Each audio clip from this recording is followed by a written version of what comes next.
पाकिस्तान के स्वतंत्रता दिवस पर आज पीओके में काला दिवस। ज्वाइंट अवामी एक्शन कमेटी यानी JAAC ने काला दिवस की घोषणा की है। पूरा पीओके बंद है। सुबह से ही सड़क पर लोग उतर आए हैं। सड़क पर टायर जला रहे हैं लोग और पाकिस्तानी खिलाफ सरकार के खिलाफ नारेबाजी हो रही है। रावलाकोट और मुजफ्फराबाद में भारी विरोध, सुबह से जुलूस निकल रहे हैं। JAAC ने काला दिवस की घोषणा की है और तारीख है 14 अगस्त। आज पीओके बंद है। सड़क पर टायर जल रहे हैं। अपनी आजादी की मांग कर रहे हैं। रावलाकोट, मुजफ्फराबाद, हर तरफ एक जैसी स्थिति। और देखिए, पीओके में आज हिंसा की आशंका है। सुरक्षा के जबरदस्त इंतजाम किए गए हैं। पाकिस्तानी सेना की अतिरिक्त टुकड़ी भी तैनात की गई।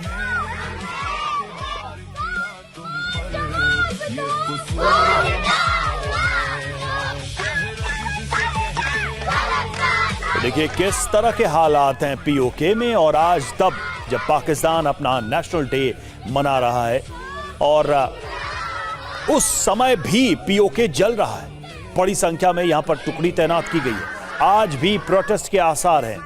हथियारों का इस्तेमाल पाकिस्तान की फौज कर रही है इस विरोध को, इस आवाज को दबाने के लिए।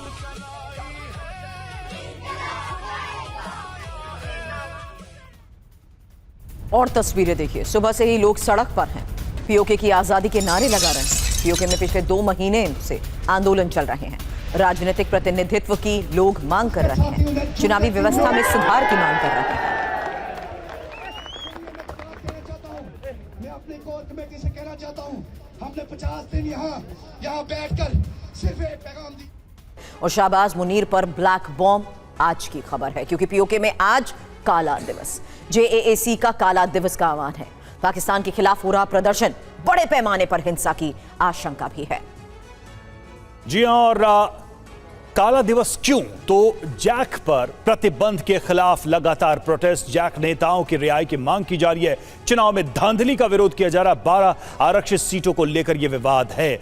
आसमान पर पहुंची महंगाई, बेरोजगारी, आर्थिक अवसरों की कमी, प्रशासनिक राजनीतिक स्वायत्ता की मांग, ये सारी चीजें हैं, वजह हैं जिसके कारण आज ये हालात देख रहे हैं। आज एक तरीके से ब्लैक डे मना रहे हैं लोग। हालांकि 2 महीने से पीओके सुलग रहा है। 90 से ज्यादा आम लोगों की मौत हो चुकी है। पाक सेना ने निहत्थों पर गोली चलाई है। रावलाकोट, मुजफ्फराबाद में हिंसक प्रदर्शन हुए हैं। मांगों के लिए सड़क पर है आम जनता। और इस हकीकत के बीच पहला सवाल सीधा जावेद साहब आपसे, कब तक पाकिस्तान लॉ एंड ऑर्डर के नाम पर महीनों से चलते आ रहे इस अनरेस्ट को रूल आउट करता रहेगा? 14 अगस्त की वो तारीख जहां पाकिस्तान किस बात की आजादी मना रहा है, जहां अपने ही उससे आजाद होने की मांग कर रहे हैं और ब्लैक डे मना रहे हैं। बहुत हो गया। अभी आपने इतना इंट्रोडक्शन कर दिया, पूरी फिल्म चला दी है। हमें भी आपने 4 बंदों को बुलाया तो सुन ले। देखिए, पीओ की जो भी आजाद कश्मीर है उसका पाकिस्तान से लेना देना कुछ भी नहीं है। उनकी अपनी बॉडी है, उनकी अपनी पार्लियामेंट है, उनकी अपनी सियासत है, उनकी अपनी पुलिस है, हर चीज उनकी अलग है। वो आजाद कश्मीर एक जाते खुद मुल्क है। पाकिस्तान से कुछ लेना देना नहीं है। जो चीजें आप इतना ये प्रोपेगेंडा दिखा रहे हैं, इस तरह का माहौल बिल्कुल नहीं है आजाद कश्मीर में। लोग वहां बहुत पुरसुकून है। ये एक्शन कमेटी है एक, जो फॉरेन फंडिंग है, जिसको रा फंड करता है, वो इकट्ठे करके ये बदमजगी पैदा कर रहे हैं। थोड़े बहुत ये दहशतगर्द टाइप के लोग हैं, ये बड़ी जल्दी खत्म हो जाएंगे, आप देखेंगे। बाकी पाकिस्तान में बहुत जबरदस्त जश्न मनाया जा रहा है आजादी का। बाकी सुकून है हमारे इधर। छोटे बच्चों को भी दहशतगर्द कहते हैं आप लोग? छोटे बच्चों को? अबीहा जो है एक छोटी बच्ची है, वो कह रही थी कि सड़कों पर खून का लाल रंग सही, पाकिस्तानी हैवानों से जंग सही। छोटी बच्ची कह रही है और आप कह रहे हैं कि वो जिहादी है। एक बच्ची को मजबूर कर दिया आप लोगों ने इस तरह की तल्ख बातें कहने के लिए। किसकी उम्र पर कह रही है, किसके बोलने पर कह रही है, किसी को पता नहीं है। आप लोग को पता होगा ना, आप लोग पाकिस्तान चला रहे हैं, आप लोग पीओके चला रहे हैं, आप लोग को तो पता होगा। नहीं, अपनी पार्टी है उनकी, अपनी उन्होंने काला दम उन्होंने बैन किया हुआ है इस जमात को। ये जो लोग आप देख रहे हैं ना फुटेज में, ये सारे बैन है।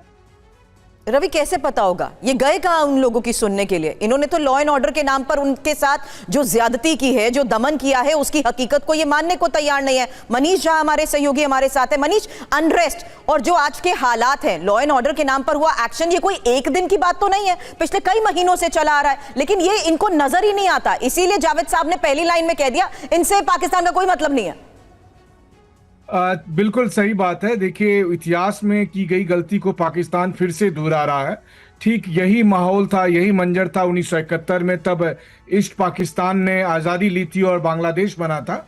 अब पीओके और बलूचिस्तान के साथ भी वही हालत है। अब उन छोटी बच्चियों में जावेद साहब को दहशतगर्दी दिखाई देती है। मतलब वो, उन्हें लगता है कि दरअसल पाकिस्तान की मानसिकता यही है कि जो पंजाबी लोग हैं, जो इस्लामाबाद और रावलपिंडी में रहने वाले लोग हैं, उनके लिए पाकिस्तान बस उतना ही है। कहने के लिए तो वो कहते थे कि आजाद कश्मीर है, लेकिन देखिए कि पीओके में आज हो क्या रहा है। आज पीओके में जिस तरीके से वो कहते हैं कि आजाद कश्मीर के पास अपनी पार्लियामेंट है, अपनी व्यवस्था है, तो फिर वहां पर पाकिस्तानी सेना क्या कर रही है? क्यों फिर पाकिस्तानी सेना वहां के लोगों को डिक्टेट कर रही है कि उन्हें किस तरीके से अपने सिविल राइट्स का इस्तेमाल करना है? वहां से आप हट जाइए अगर वो आजाद हैं तो। और अगर उन्होंने आजाद नहीं दिया है तो ठीक, आपने उस पर उसी तरह से कब्जा किया जैसे आपने कलात को कब्जा करके बलूचिस्तान बना दिया था। और अब आज की तारीख में बलूचिस्तान की आवाम आपसे आजाद होने के लिए विरोध प्रदर्शन कर रही है।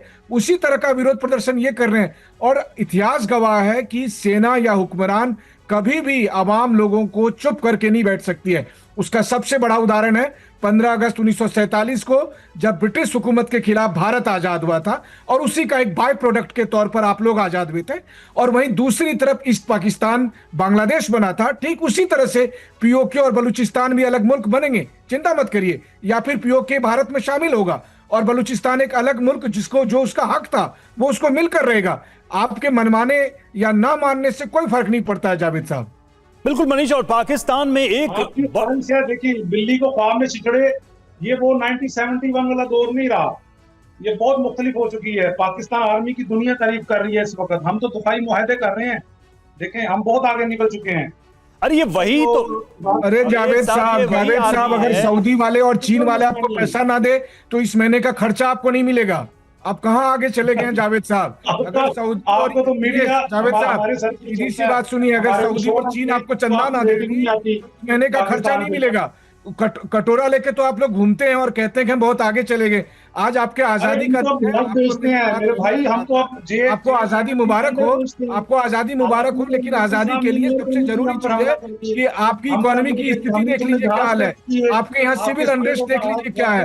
आज 4 टुकड़े में होने की स्थिति में आप हैं, और कैसे आप कह रहे हैं कि पाकिस्तान बहुत अलग आगे चले गया है? बेचते हैं हम लोग को, हम तो अपना पैसा इकट्ठा करते हैं। नहीं, इकट्ठा करिए, चीन से करिए, अरब से करिए, अमेरिका से करिए, कर ही रहे हैं। और मुझे लगता है डेकेड्स हो गए यही इकट्ठा करते करते।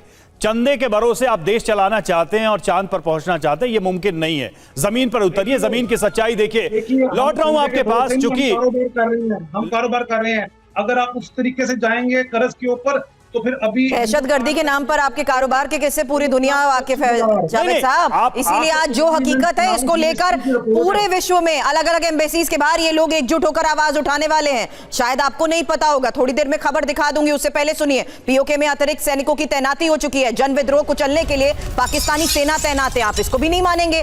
कोटली हो या रावला कोट, विभर में भारी तैनाती, और साथ ही बाग मुजफ्फराबाद में चप्पे चप्पे पर सैनिकों की मौजूदगी इस बात का सबूत है कि लोगों की आवाज दबाने के लिए अब कैसे सैनिकों की तैनाती हर जगह की जा रही है। और भारी तैनाती के बीच भी ये विद्रोह, ये आवाज बुलंद हो रही है। इसके पार, इसके जंगलात, नफरत के बीज उतने ही बोए। ये सिर्फ एक लड़की का संदेश नहीं है, लेकिन इस बात का संकेत है कि पीओके के ज्यादातर इलाकों में इसी तरह विरोध प्रदर्शन और नरसंहार हो रहा है। इसीलिए मुनीर शाहबाज के हाथ से कैसे पीओके निकल रहा है, समझिए। फिलहाल विद्रोह कहां हुआ, जल्द खबर भी बता देते हैं, क्योंकि मुजफ्फराबाद पीओके, जहां पर लाल चौक पर रोजाना प्रदर्शन की तस्वीरें सामने आ रही हैं। 13 दिन से 3 बार हिंसा भी हो चुकी है। फायरिंग में कई लोगों की जान भी गई है। रावलकोट पीओके जनता के विरोध का एपी सेंटर और निहत्थे लोग यहां पर मारे गए थे। शहबाज मुनीर के खिलाफ कई बड़ी जनसभाएं भी की गई। कोटली की बात करें, पीओके में करीब रोजाना प्रदर्शनकारियों का यहां पर मार्च हो रहा है। इलेक्शन बायकॉट का बड़ा असर यहां पर दिखाई दे रहा है। हालांकि पीओके में ही बाग, जहां पुलिस और प्रदर्शनकारियों में हिंसक झड़प हो चुकी है, कई बार पुलिस और सैनिकों पर पथराव को लेकर भी खबर आई है। बिल्कुल, और ये स्थिति है। अमिताभ सर, आपके पास मैं आना चाहूंगा। व्हाट वेंट रॉन्ग पाकिस्तान के लिए, अगर मैं ये सवाल करूं, पीओके, बलूचिस्तान और जो तालिबान से टकराव चल रहा है, मैंने अफगानिस्तान जिसको बिरादर कहते थे, उनके खिलाफ हथियार इस्तेमाल कर रहे हैं। हालात ये हैं कि F-16 जैसे घातक फाइटर जेट का भी इस्तेमाल उन इलाकों में किया जा रहा है। कहां दिक्कत हो रही? क्या वर्दी के दम पर ही हर पॉलिटिकल इशू को सॉल्व करने की जो आदत है, जो नीयत है, जो कैरेक्टर है पाकिस्तान का, वो सबसे बड़ी बाधा है? अंग्रेजी में कहते हैं ना, chicken comes home to roost. अब यही हो रहा है। इन्होंने पूरे दुनिया में ये किया है, या खुद फेस करें। और पीओके में जो अभी हो रहा है ये कोई बहुत अननेचुरल नहीं है। अगर आप पीओके का एक्सेशन भी पाकिस्तान में देखें तो उसी तरह था, जबरदस्ती बल प्रयोग करके यहाँ उनका कब्जा है। लेकिन इस समय जो हो रहा है, अब मैं यही कहूँगा कि पाकिस्तान के पंजाबियों को इंडिपेंडेंस डे मुबारक। बाकी सिंध, बलोचिस्तान, खैबर पख्तूनख्वा, कश्मीरियों को अभी आज़ादी मिलनी है और वो जल्द मिलेगी। लेकिन जिस तरह के वहाँ के हालात हैं, वो प्रोजेक्ट कर रहे हैं अपना पावर दुनिया में, लेकिन अपने लोगों पर वो जातियाँ कर रहे हैं। और जिस तरह की ये दोनों खवातीनें बोल रही थी, आपको देख के लग रहा होगा कितना रिजेंटमेंट है, कितने लोग वहाँ व्याकुल हैं कि किस तरह ये रिजीम वहाँ की ख़त्म हो। लेकिन वो दिन दूर नहीं है, मुझे लगता है, जब ये इशू सेटल हो जाएगा उनके लिए। और पीओके वो भी कह रहे हैं, ये बहुत बड़ी बात है, ये कोई छोटी बात नहीं। आज़ाद कश्मीर कहते थे ना, अब वो खुद पीओके कह रहे हैं। तो आप ये समझ सकते हैं कि वहाँ की जो, और इन्होंने किया क्या है, अफगानिस्तान में टेररिज्म एक्सपोर्ट किया, भारत को जब तब वो इंटरवीन करके टेररिस्ट भेज के हमको तंग करते रहे। अब वो खुद ये चीज़ फेस कर रहे हैं। और रही बात उनकी एक्सेशन की पाकिस्तान की, वो अभी तक इनकम्प्लीट है। ये चीज़ अब देख के लग रहा है, क्योंकि वहाँ के संविधान के खिलाफ ये आवाज़ उठ रही है, वहाँ के एलिट्स के खिलाफ आवाज़ उठ रही है, वहाँ के पंजाबी डोमिनेशन के खिलाफ आवाज़ उठ रही है।